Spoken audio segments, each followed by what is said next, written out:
मैं महाराष्ट्र के माननीय उप मुख्यमंत्री श्रीयुत अजित पवार जी से निवेदन करती हूं कि वे आज के इस कार्यक्रम में अपना स्वागत पर भाषण करेंगे। माननीय उप मुख्यमंत्री जी।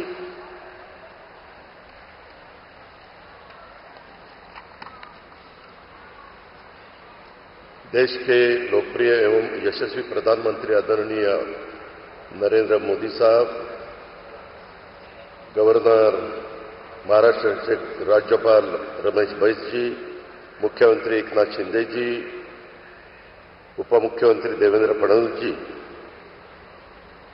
संजय राठौड़ जी, धनंजय मुंडे जी, अतुल सावे जी, हंसराज अहिर जी, भावना गवड़ी, हेमंत पाटिल, सभी सदस्यगण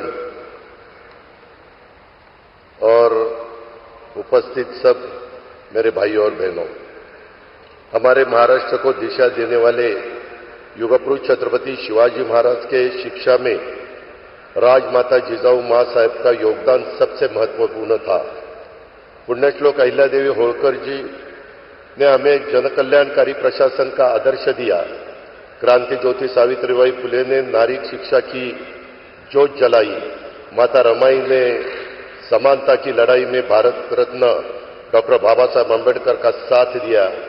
इस तरह महाराष्ट्र और देश को बनाने में मैं इन्हीं सभी आदर्श महिलाओं का बड़ा योगदान रहा है।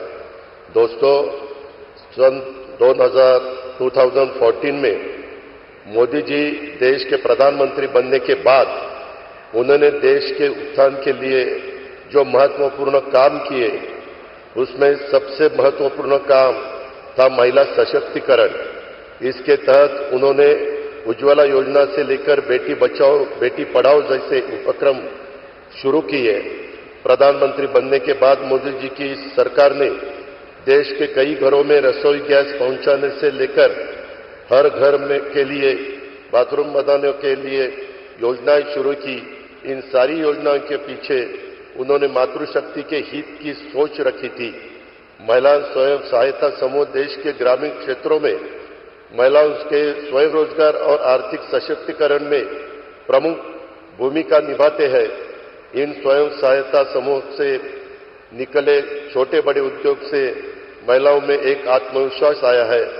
आज प्रधानमंत्री नरेंद्र मोदी जी के नेतृत्व वाली सरकार ने 10 करोड़ महिलाओं को स्वयं सहायता समूह के माध्यम से जोड़ा है।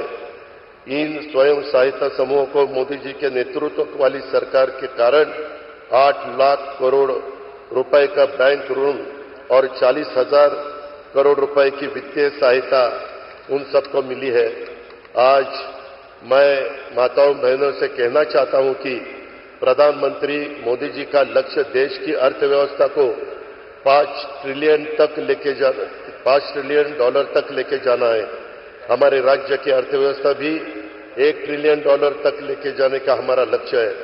हमें इस देश के आर्थिक विकास में योगदान देने के लिए महिला सशक्तिकरण पर जोर देना जरूरी है। आज महिलाएं आर्थिक, सामाजिक, राजनीतिक और सांस्कृतिक सभी क्षेत्र के खुद को साबित कर रही है। वे अपने दम पर आगे बढ़ रही है, जो हमारे देश और राज्य के लिए गर्व की बात है। हम सब मोदी जी के नेतृत्व में महिलाओं को विभिन्न क्षेत्रों में समान अवसर मिलने यह सुनिश्चित करने के लिए काम करेंगे। छत्रपति शिवाजी महाराज ने शासन से लेकर युद्ध के मैदान में लड़ने तक महिलाओं को शक्ति और साहस दिया। उनके स्वराज में महिलाओं को सम्मान था। मैं आज आप सभी को आश्वस्त करता हूं कि हमारी सरकार इन विचार और विरासत को लेकर आगे जाएगी। जाते जाते सिर्फ इतना कहूंगा, बिजली चमकती है तो आकाश बदल देती है, आंधी उठती है तो दिन रात बदल देती है, जब गरजती है नारी शक्ति तो इतिहास बदल देती है। जय हिंद, जय महाराष्ट्र।